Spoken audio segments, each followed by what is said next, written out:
Hi, I'm Anthony McGill. I'm principal clarinetist of the New York Philharmonic.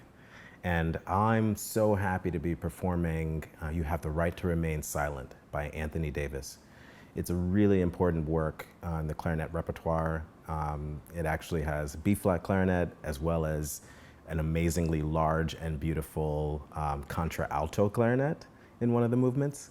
But the piece was inspired by an experience that Anthony had years ago when he was driving to a gig with his wife late one night, and he was pulled over, and his wife said, don't move a muscle because the cop has his gun drawn.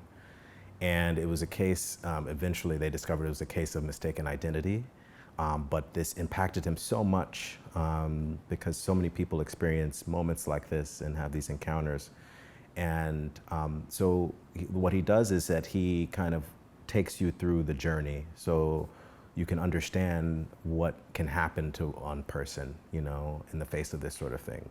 And so he starts off with like the interrogation movement, which is really, really intense, goes on for a while, and it has these moments of sadness, of course.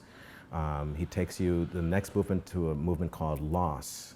And it's something that we can all relate to, and we can imagine what does it feel like to have someone we love taken away from us in many different ways. And so it's a gorgeous movement, and that's the movement he uses the contralto clarinet.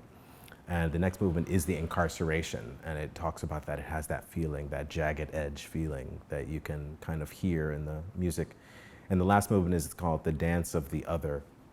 And this really takes us kind of into this rhythm of what does it feel like to walk or dance in someone else's shoes. And it's a really important thing for kind of connecting communities or connecting people that are otherwise distant in so many different ways. And how do we come together for common ideals?